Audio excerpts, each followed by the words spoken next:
L'autre jour, une de mes clientes m'a fait une confidence assez terrible. Elle m'a dit: Sonia, j'ai quitté mon poste de cadre sup salarié pour monter ma boîte de DRH externalisée et être libre. Et je me suis transformée en secrétaire de luxe.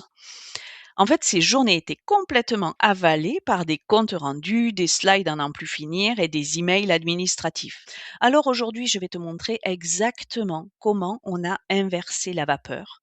Et je te présente les 7 outils IA ultra simples qu'on a mis en place pour lui faire gagner environ 2 heures par jour. On commence avec le cauchemar des 50 pages de documentation indigeste, que ce soit un appel d'offres, une nouvelle loi ou une procédure interne que l'on doit lire et qu'on finit par s'amener le week-end à la maison. Pour régler ça, on utilise NotebookLM. C'est un outil de Google qui est génial pour une raison très simple, il est cloisonné. Contrairement à ChatGPT, il ne va regarder que les documents qu'on va lui donner. Regarde comment ça marche.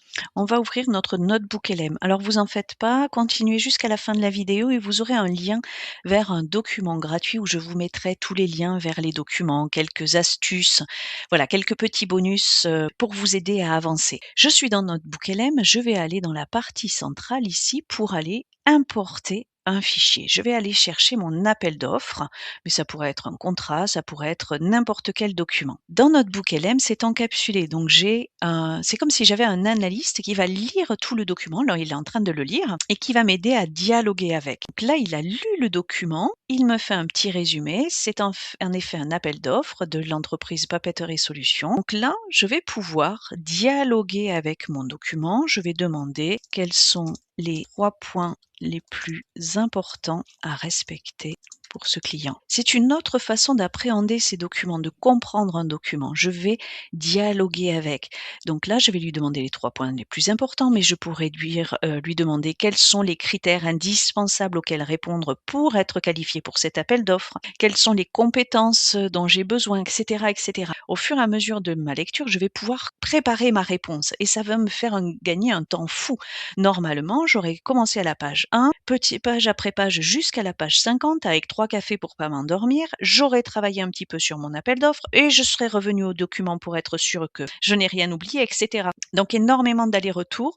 Ça prend vite une matinée à une journée, alors que là, vraiment, je peux aller droit au but. Et si je veux retrouver, regardez là, il me dit le client cherche à réinternaliser une fonction paye jusqu'ici externalisée pour gagner en autonomie et en réactivité. Je clique sur la petite note ici et il va m'ouvrir le paragraphe correspondant dans le document. Donc, je fais de l'exploration. Ça permet d'aller hyper vite et au lieu de passer 2 heures à lire le document, une fois que j'ai travaillé dessus, je le reprends pour avoir une vision générale, mais en 15 minutes, c'est fait. Rien que ça vous fait gagner 1 à 2 heures sur un appel d'offres au bas mot. Maintenant qu'on a vu comment traiter ces documents volumineux, comment mieux les appréhender, on va s'attaquer au deuxième voleur de temps qui sont les emails délicats. Tu sais, ces mails où tu dois mettre les formes, être diplomate et que tu finis par réécrire 3 à 5 fois parce que tu as peur d'être mal compris, tu as peur de mal dire les choses. Bref, pour ça, on utilise Claude. Il règle le problème qu'on a tous, le syndrome de la page blanche, ou pire, le style robot où tu passes plus de temps à corriger ton IA qu'à écrire le mail toi-même. Regarde,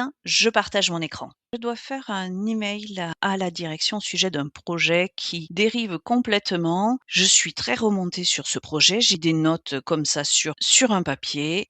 Et je vais aller dans Claude, je vais lui donner ses notes et lui dire: «Voici mes notes sur la gestion d'un projet». Je vais lui demander de me préparer un email super pro et ton calme et factuel pour le comité de direction. J'ai juste mis mes bullet points, je l'envoie, il analyse mon email et vous allez voir qu'il va me faire une réponse structurée et adaptée à un comité de direction. Constat actuel, actions proposées et prochaines étapes. Vous avez bien ici se poser ensuite en codir pour statuer avant d'engager du temps et de l'argent. Prochaine étape, c'est transformé en je propose d'inscrire ce sujet à l'ordre du jour du prochain comité de direction afin de statuer collectivement sur l'orientation à retenir avant tout engagement supplémentaire de temps et de budget. Et là, il vous fait le G1, vous pouvez toujours revenir dessus, hein, c'est pas un sujet. Je copie-colle, je mets dans ma boîte mail, j'ajuste un petit peu, je vérifie que tout est bien là et c'est parti. Au-delà du temps gagné sur ces histoires de mails, on va réduire drastiquement sa charge mentale et ça, c'est hyper précieux. Bon, parlons ensuite de la recherche d'informations. Quand tu cherches un chiffre précis ou une loi récente ou tu veux faire une note de synthèse sur un sujet particulier, tu vas avoir le réflexe d'aller ouvrir 10 onglets sur Google et au final, tu te perds.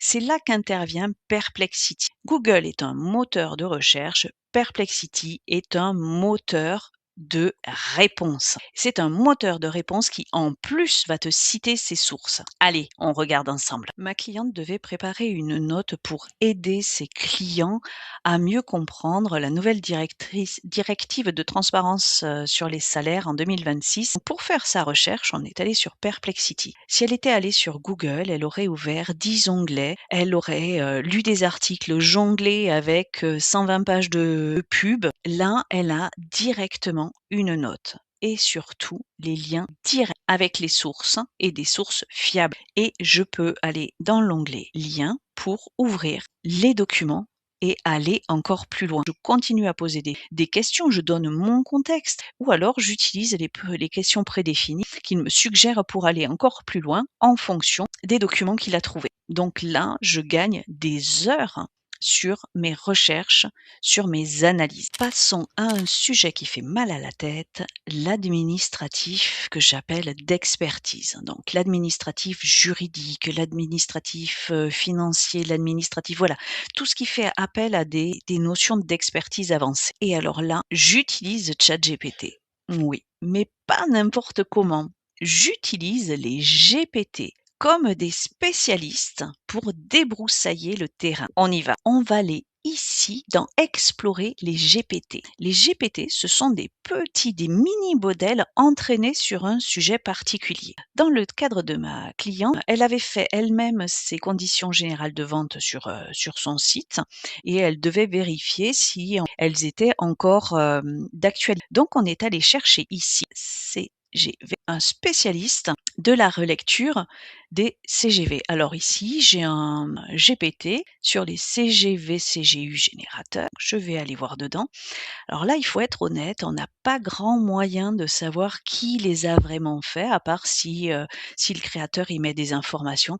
Je vais regarder l'avis, 4,7, ben c'est plutôt pas mal. En revanche, il y a que 80 personnes qui l'ont utilisé, ça fait pas grand-chose. Donc vraiment, il faut se fier aussi à son esprit critique. Ça ne va pas remplacer un professionnel de la question, ça va vous débroussailler le terrain.